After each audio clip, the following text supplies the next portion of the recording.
Seamos honestos, no parece el mejor momento para desearos una feliz Navidad.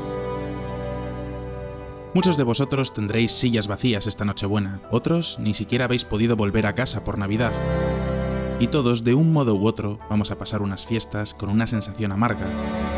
Aquí en VisualPolitik siempre hacíamos un brindis de Navidad, todo el equipo al completo, pero este año tendremos que conformarnos con hacerlo a distancia. Pese a todo eso, nadie va a borrar nuestro espíritu navideño, así que como cada año, aquí tenéis nuestro especial de Navidad. Joy to the world, the Lord is come. Queridos amigos, queridas amigas, estas son ni más ni menos que las quintas Navidades que celebramos en VisualPolitik. Los que nos seguís desde hace tiempo sabéis que desde el principio, desde las primeras Navidades que pasamos juntos, pusimos en marcha lo que ya es toda una tradición: los premios VisualPolitik a los mejores protagonistas políticos del año. Y eso no es todo. Además, en la última edición pusimos en marcha lo que esperamos que se convierta también en una nueva tradición: los antipremios VisualPolitik a los protagonistas políticos que más han decepcionado durante el año. Y queridos amigos, amigas, eso es precisamente lo que vamos a hacer. Si Santa Claus le trae cada Navidad carbón a los niños que se han portado mal, a continuación nosotros vamos a repartir 3 grandes sacos de carbón a quienes hemos considerado los 3 protagonistas más decepcionantes del mundo de la política. Ojo, recordad que no hablamos de los peores protagonistas políticos, sino de los que más han decepcionado. Evidentemente, si lo hiciéramos de otra forma, personajes como Maduro se llevarían todos los galardones año tras año. Que especulan y roban como nosotros. Pero seamos honestos, ninguno esperábamos nada de Nicolás Maduro, y como él, otros muchos políticos. Por eso, insisto, estos antipremios se lo ganan no los peores protagonistas, sino quienes más han decepcionado.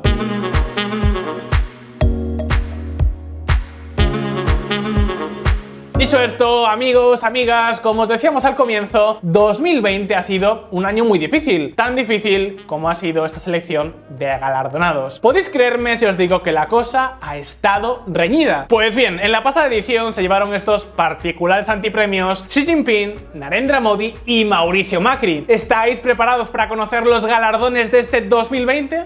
Pues arranquemos.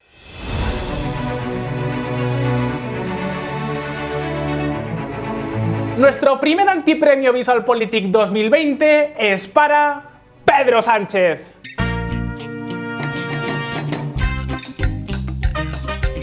Carbón para Pedro Sánchez. Vale, sí, puede que muchos de vosotros en este momento estéis pensando: Pedro Sánchez, ¿pero realmente es que esperabais algo de Pedro Sánchez? Otros, en cambio, quizás os estéis preguntando: ¿Pedro Sánchez? Pero por favor, ¿es que no veis las encuestas? No parece que las cosas le vayan nada mal, así que no sé qué narices me estáis contando. Amigos, tal y como están las cosas de polarizadas en España, no me extrañaría nada que estas fueran las reacciones más habituales. Sin embargo, os doy mi palabra, pensamos que Pedro ha hecho muchísimos puntos para llevarse este reconocimiento. Y esperases más o menos de él, creo poder decir que la mayoría no esperábamos unos resultados tan rotundamente malos. Y no estoy exagerando. Durante el 2020, un año protagonizado por la pandemia del SARS-CoV-2, hemos visto en el gobierno de España una enorme falta de liderazgo. El gobierno de Sánchez fue incapaz de adelantarse a la pandemia, reaccionó tarde y mal. Pero vale, podríais pensar que eso mismo ha ocurrido en la mayoría de países, y es verdad. Pero el papel del gobierno de España ha tenido importantes agravantes. Ha sido incoherente a lo largo de toda la crisis. Mascarillas sí, mascarillas no, liderazgo nacional hoy, liderazgo regional mañana, test en los aeropuertos no, luego sí, y así continuamente. Fue incapaz también de liderar un plan consistente de respuesta. Ni siquiera logró que el país estuviese preparado para hacer frente a la segunda ola y ha seguido empecinado en no hacer controles en las fronteras hasta diciembre, o mejor dicho, limitarse a lo que denominaron como una especie de control visual. Y un control visual. Sí, lo habéis escuchado bien. Contra el coronavirus, control visual. Todo esto tal vez porque el propio Sánchez defendía a principios de julio que ya se había derrotado al coronavirus. ¿No me creéis? Pues fijaos. Hemos derrotado al virus y controlado la pandemia y doblegado la curva. El esperpento, amigos, ha sido tal que se ha llegado al punto de no reconocer cifras de fallecidos veraces. Digamos que el gobierno parece haber estado más preocupado por evitar el año electoral que por enfrentarse realmente a la pandemia. El resultado es que si tenemos en cuenta todo el 2020, España ha sido el país desarrollado que más ha sufrido el golpe del coronavirus. A cierre de año hablamos de más de 70.000 víctimas mortales. Y amigos, si esto ya de por sí sería suficiente como para recibir este antipremio, lo cierto es que aquí no termina todo, ni muchísimo menos. España no solo es el país desarrollado con peores números sanitarios, también tiene los peores números económicos de todos los países occidentales. Por ejemplo, la OCDE estima una contracción de casi el 12% en 2020, prácticamente a la par de Argentina.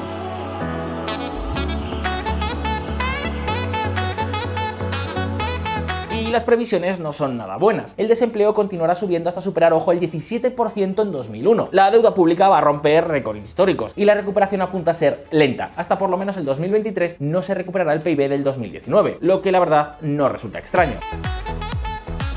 El gobierno de Pedro Sánchez está siguiendo una política económica disparatada, al tiempo que sube impuestos a diestro y siniestro, especialmente al sector privado, en plena pandemia y, por tanto, en un escenario de crisis económica, se ha dedicado a subir el salario de los funcionarios públicos y también ha subido las pensiones, sin dar una respuesta a uno de los grandes problemas a los que se va a enfrentar el país durante las próximas 2 décadas, el envejecimiento demográfico y la crisis del sistema de pensiones.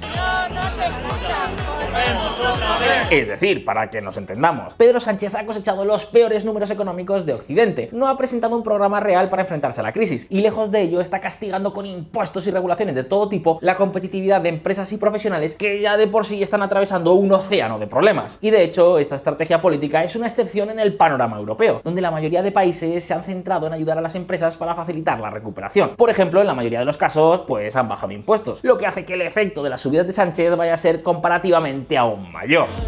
España ignora a Europa e insiste en la subida de impuestos pese a ser la que más cae. Fijaos, por ejemplo, en este mapa.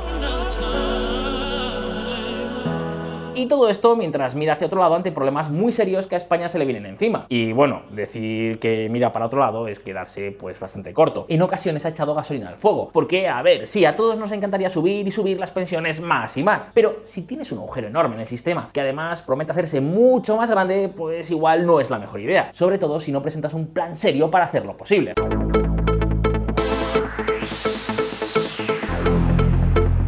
Hasta el momento, Pedro Sánchez parece haberlo fiado todo al plan de ayuda europea, pero eso... ¿qué queréis que os diga? Incluso de aprovecharlo y aprovecharlo bien, pues no es suficiente. Parece mucho dinero, pero en realidad no es tanto. Para que os hagáis una idea, el INE estima que el stock de capital de la economía española supera los 6 billones de dólares. Es decir, el plan de recuperación europeo que le otorga a España un máximo de 140.000 millones, pues supone poco más del 2% de todo el stock de capital de la economía española. Y desde luego no tenemos ningún motivo para pensar que se va a hacer un buen uso en términos de eficiencia económica de todos estos fondos. Pero es que aún es más. Como os decíamos, Pedro no solo está aumentando los impuestos y las regulaciones, sino que también está aprovechando la crisis para sacar adelante temas muy polémicos o controvertidos sin prácticamente ningún debate social, o por la puerta de atrás, lo que la verdad pues tampoco genera mucha confianza. Es el caso, por ejemplo, de la ley de educación, la ley de la eutanasia o la reforma de la justicia, que incluso recibió, ojo, la reprobación de la mismísima Comisión Europea. Bruselas avisa al gobierno de que la reforma del Poder Judicial puede vulnerar las normas comunitarias. La Comisión Europea da un inédito toque de atención a España para frenar a Sánchez. Mucha preocupación en Bruselas ante las consecuencias de que un país importante impulse un ataque a la independencia judicial. Para colmo, por si no fuera suficiente, está apoyando su acción de gobierno en partidos tan radicales como Bildu, el antiguo brazo político de ETA, que aún tiene dificultades para condenar claramente el terrorismo. Sí, es cierto, una parte del partido lo hace, tan cierto como que otra no. Y sí, puede que alguno esté pensando que muchas de estas cosas son resultado de la influencia de Podemos. Pero es que, ¿qué queréis que os diga? Pedro Sánchez es el presidente y por tanto el responsable último de los resultados. Y amigos, los resultados son los que son. Los peores números sanitarios y los peores números económicos, al tiempo que se está castigando al sector privado en un momento de crisis ya de por sí duro y que se está echando gasolina a problemas enormes que a los españoles se nos van a venir encima antes de lo que pensamos.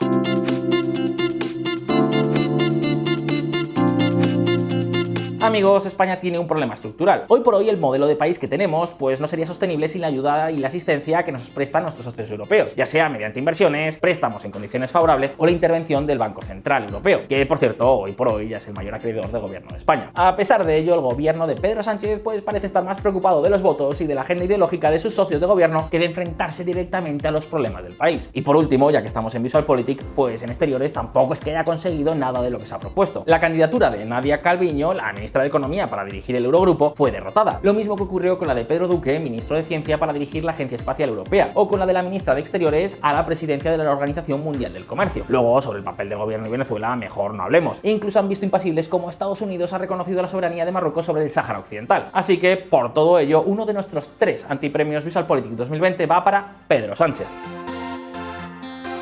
Bien, ya tenemos repartido un primer antipremio, nos quedan 2 más. Y amigos, el segundo antipremio VisualPolitik 2020 a los protagonistas más decepcionantes del año va para la Organización Mundial de la Salud. Would the WHO consider Taiwan's membership? Carbón para la OMS. Hello? Habéis oído bien, mi antipremio VisualPolitik 2020 va para la Organización Mundial de la Salud. Y ya sé lo que estará pensando alguno. También en VisualPolitik se van a apuntar esas teorías de la conspiración. Ya sabéis, esas teorías que dicen que la OMS, junto a Bill Gates y las farmacéuticas, están usando la excusa del coronavirus para implantarnos microchips a todos y no sé qué más. Pues no, aquí en VisualPolitik nunca vais a oír barbaridades de este tipo. Y tampoco estamos de acuerdo con la política de Donald Trump a este respecto. Trump busca reducir a la mitad los fondos de Estados Unidos para la Organización Mundial de la Salud mientras se propaga el coronavirus. La Organización Mundial de la Salud es una institución muy importante que debemos mantener. Gracias a la OMS prácticamente se han erradicado enfermedades como la viruela o la polio. El problema no es la OMS en sí misma, sino los que ahora mismo la dirigen. En los últimos años, esta institución ha ido dando pasos para convertirse en un títere de China. Esto nos lleva a hablar de su actual director general, el señor Tedros Adhanom Ghebreyesus. Hablamos de un biólogo etíope que está donde está, en buena medida, por el apoyo de China, y creedme, ha sabido devolverles el favor. Pero, ¿por qué decimos que la OMS está al servicio de China? Pues principalmente por 2 razones. La primera no tiene nada que ver con el coronavirus, pero es realmente preocupante. Como sabéis, una de las tareas de la OMS es publicar una lista con las terapias médicas aceptadas por el consenso científico. Esta lista es muy importante tanto para las empresas aseguradoras como para los gobiernos de todo el mundo. Como os podéis imaginar, los criterios para juzgar si una terapia es aceptable o no tienen absolutamente nada que ver con la política ni con la ideología. Hablamos de método científico puro y duro, o al menos así es como debería ser.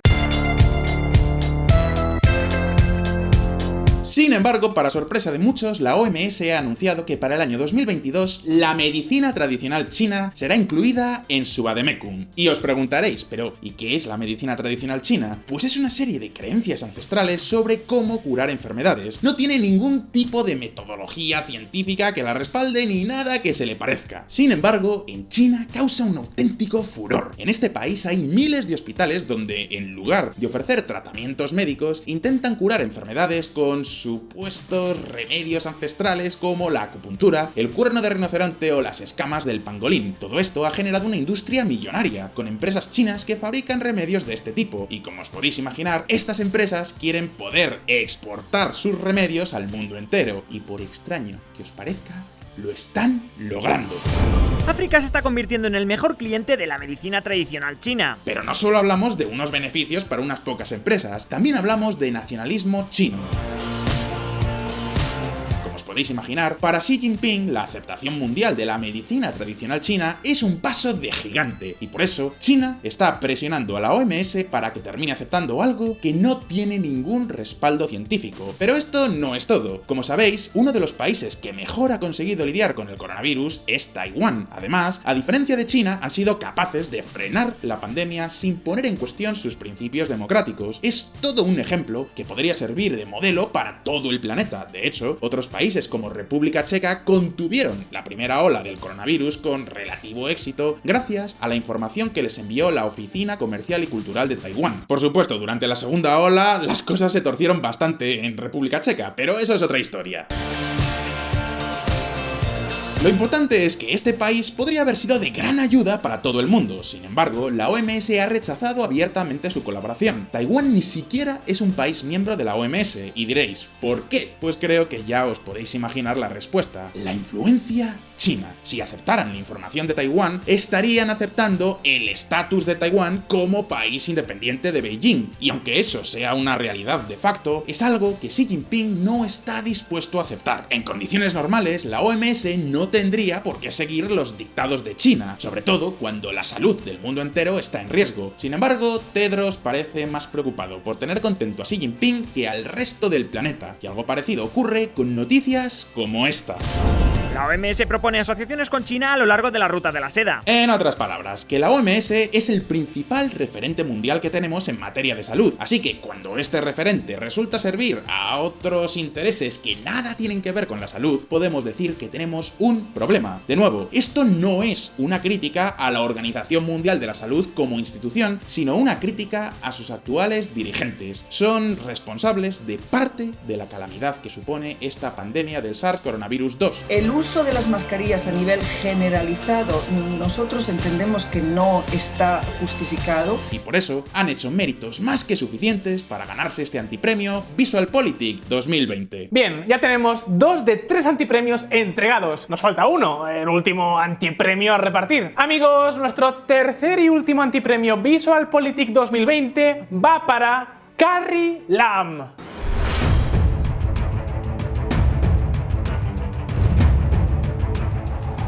Carbón para Carrie Lam.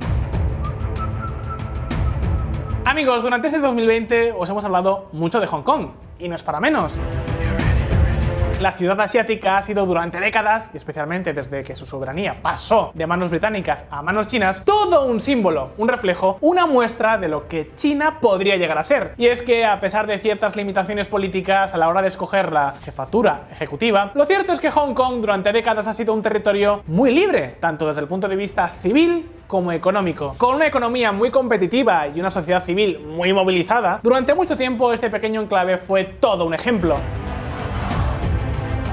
Sin embargo, eso ahora, en 2020, ha llegado a su fin. Como ya os hemos contado en varios vídeos, el gobierno chino se ha saltado de facto el régimen de autonomía de Hong Kong y su marco de libertades políticas, como la libertad de expresión, de participación política o de manifestación. Hablamos de un modelo que debería perdurar, según lo acordado durante el cambio de soberanía entre el Reino Unido y China, por lo menos hasta el 2047. Sin embargo, el gigante asiático impuso a finales de junio de este 2020 una ley de seguridad que da vía libre al gobierno chino para poder reprimir cualquier manifestación, declaración o comportamiento que le sea incómodo. Y no solo eso, el pasado 12 de noviembre las autoridades chinas autorizaron al gobierno de Hong Kong a expulsar permanentemente a cualquier diputado que no sea considerado suficientemente patriótico, sin pasar ojo por los tribunales locales. ¿Y cómo se valora el nivel de patriotismo? Pues básicamente como a Pekín le dé la gana.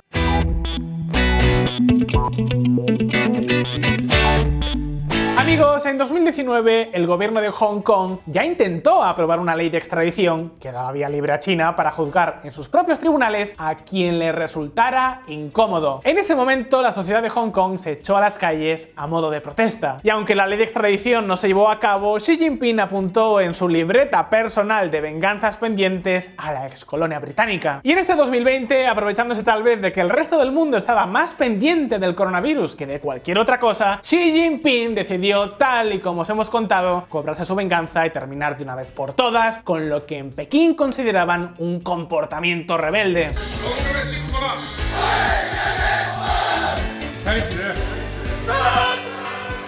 El resultado es que ahora en 2020 la represión, el miedo y el sometimiento se han hecho con Hong Kong. Todo se ha llevado a cabo con el beneplácito de la jefa ejecutiva, Carrie Lam. Carrie Lam llegó al poder el día 1 de julio del 2017. En Hong Kong, el jefe ejecutivo no es escogido por la ciudadanía, sino que es elegido mediante una especie de sufragio censitario sobre el que el gobierno de la República Popular de China tiene mucha influencia. En las elecciones de 2017, Pekín dejó claro que su candidata era Lam, a pesar de que no era la candidata más popular. Así que al final, Lam fue elegida gobernadora. Y también por eso todo el mundo suponía que sería una jefa ejecutiva cercana gana a Pekín. Pero amigos, los hechos han superado cualquier pronóstico. Carrie Lam ha sido una fiel colaboradora de Pekín a la hora de exterminar las libertades políticas y civiles de la ciudad. Lideró el intento de aprobación de la ley de extradición en 2019 y en 2020 ha apoyado decididamente las imposiciones del régimen chino, a pesar de que esas imposiciones violaban flagrantemente la legislación de esta región autónoma. Fijaos, sin ir más lejos, cómo justificaba la expulsión arbitraria y sin refrendo judicial de varios diputados en la Cámara Parlamentaria de Hong Kong.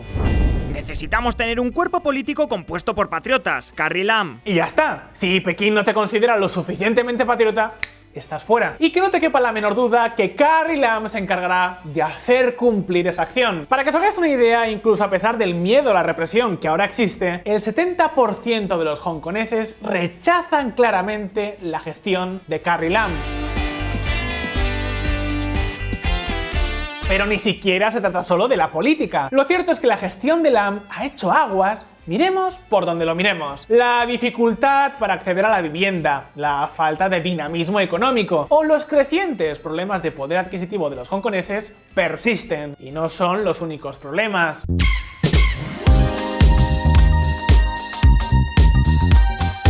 Según la última encuesta del Instituto de Investigaciones sobre la Opinión Pública de Hong Kong, tan solo el 18% de los hongkoneses están satisfechos con la gestión económica de Carrie Lam y su capacidad para salvaguardar la prosperidad. El 18%. Y según estas mismas encuestas, la mayoría de los hongkoneses tienen una impresión negativa sobre el futuro de esta región especial.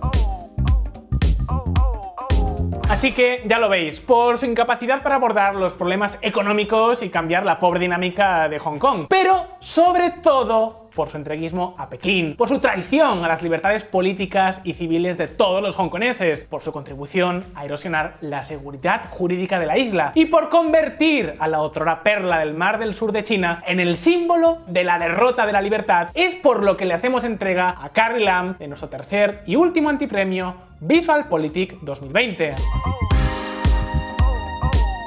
Pues bien, ya los tenemos. Pedro Sánchez, la OMS y Carrie Lam han sido los agraciados por nuestros antipremios 2020. Pero, tal y como os decía antes, la elección ha estado muy reñida, tanto que nos gustaría hacer una mención especial a un candidato que estuvo a punto de llevarse uno de estos galardones y que desde luego, por méritos, se lo merece y mucho. Estamos hablando de Alberto Fernández.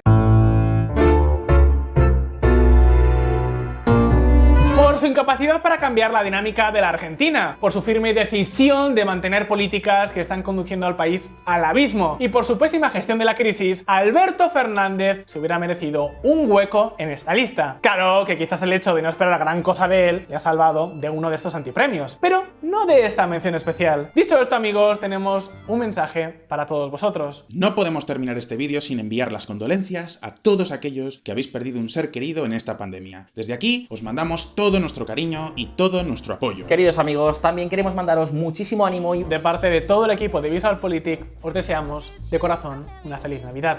Un saludo y hasta pronto.